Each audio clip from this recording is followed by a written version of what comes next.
Hey everyone, welcome back to the channel. Today's story is one that starts on the edge of collapse, a moment where everything seems lost, where a signature on a single document could erase years of hard work, dreams, and sacrifice, but sometimes, just sometimes, hope shows up in the most unexpected form, and in this case, it came from a man who had nothing except the courage to speak up. The room was silent, almost too quiet for a place where million-dollar decisions were being made. A long glass table stretched across the boardroom, surrounded by executives dressed in expensive suits, their faces tense and drained. At the head of the table sat Daniel Hayes, the CEO of a once thriving company that was now drowning in debt. His fingers hovered over the pen. Just one signature, that's all it would take. Bankruptcy. The end of everything he had built over 20 years. Daniel stared at the papers in front of him, but his mind wasn't there. It drifted back to the early days, the small office, the sleepless nights, the excitement of the first big contract. He remembered believing he could change the world. But now it felt like the world had crushed him instead. "Sir," one of the board members said gently, breaking the silence, "we've delayed this long enough. This is the only viable option left." Daniel swallowed hard. His throat felt dry. "And there's really no other way." Another executive shook his head. "We've reviewed everything. The numbers don't lie. The numbers don't lie." Those words echoed in his mind like a verdict. Outside the boardroom, in the lobby, a man sat nervously on a worn-out chair. His clothes were simple, slightly faded. Beside him was a small backpack, the kind you'd expect a working-class father to carry. His name was Imran. A single dad. He had come to the building not for business, but for a job interview. A maintenance position. Something small. Something that could help him provide for his young daughter. But as he sat there waiting, he couldn't help overhearing fragments of conversations. Employees whispering. Tension in the air. Words like bankruptcy, closure, and layoffs floated around him. Imran had always been good with numbers. Not because he had a fancy degree, but because life had forced him to be careful.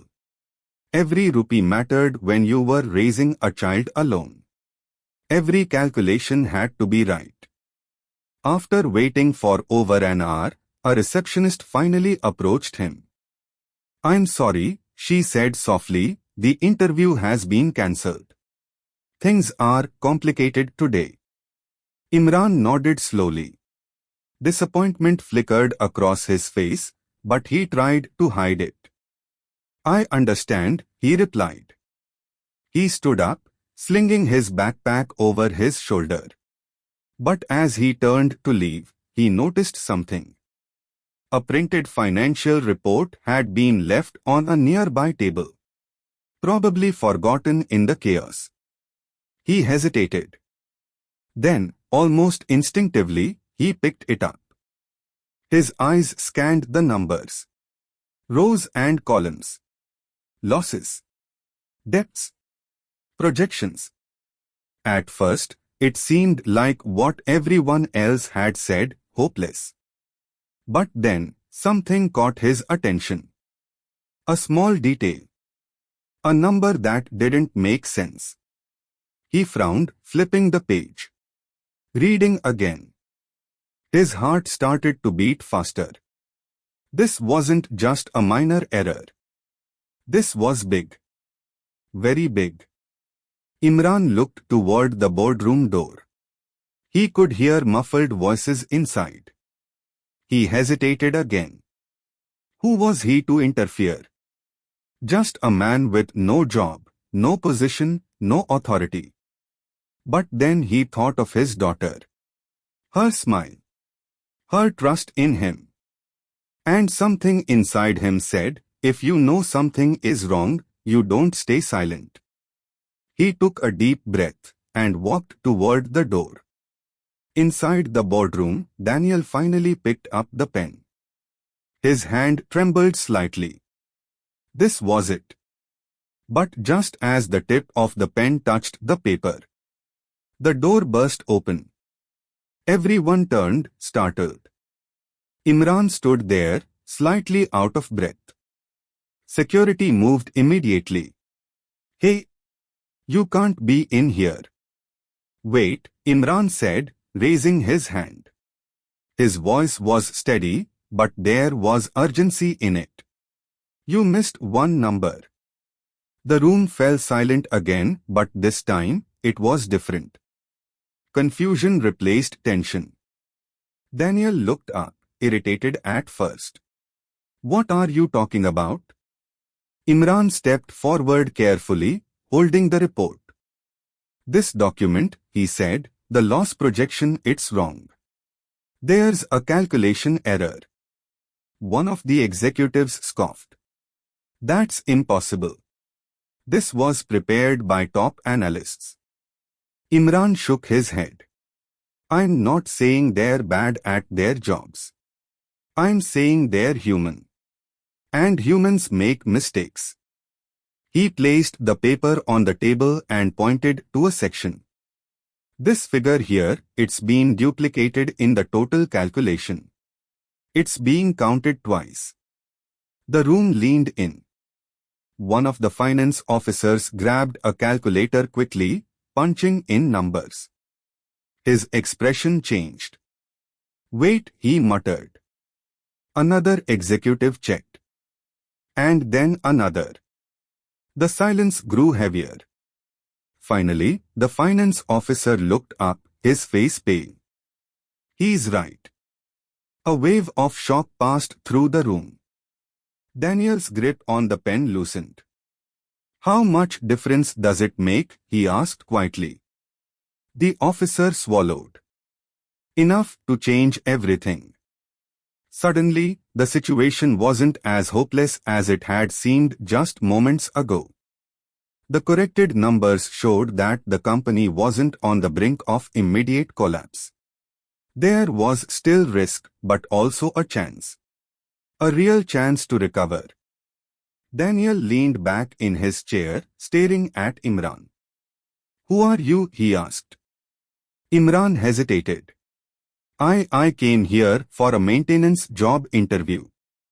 A few people exchanged glances, almost embarrassed. This man, this outsider, had just saved them from making a catastrophic decision. Daniel stood up slowly. For the first time that day, there was something in his eyes that hadn't been there before. Hope. You just stopped me from signing away this company, he said.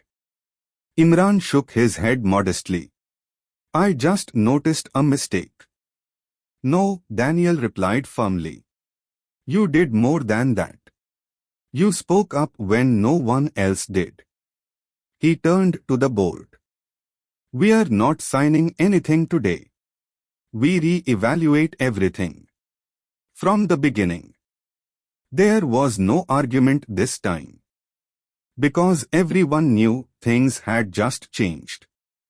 Over the next few days, the company worked tirelessly to reassess their financial situation. With the corrected data, they found opportunities they had overlooked. Inefficiencies they could fix. Strategies they could improve. It wasn't easy. Recovery never is. But it was possible. And that made all the difference. As for Imran, he didn't expect anything in return. He went back home that evening, carrying groceries and a quiet sense of relief. His daughter ran to him as soon as he walked through the door. Did you get the job? She asked excitedly. Imran smiled softly. Not exactly, he said. But something good happened. A few days later, he received a call. It was Daniel. I'd like you to come back to the office, the CEO said. Imran hesitated. Is everything okay? Daniel chuckled lightly. Better than okay. Thanks to you.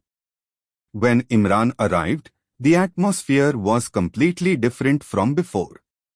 There was energy, movement, determination. Daniel greeted him personally. I have a proposition for you, he said. Imran looked surprised.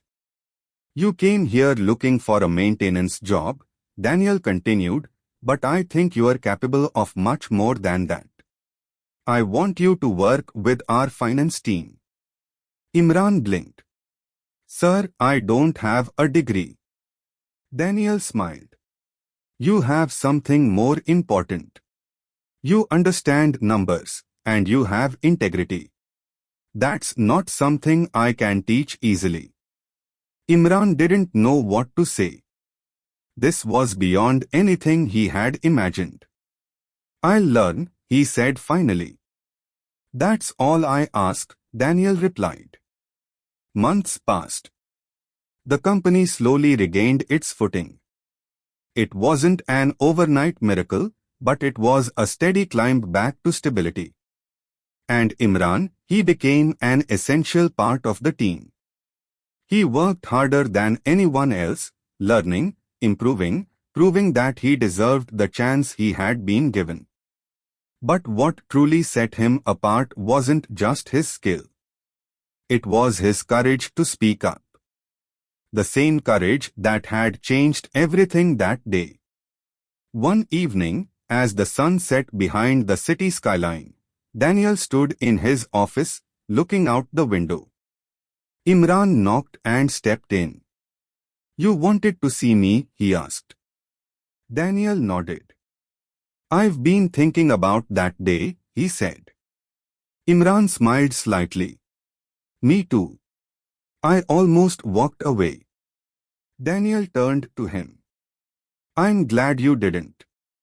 There was a pause.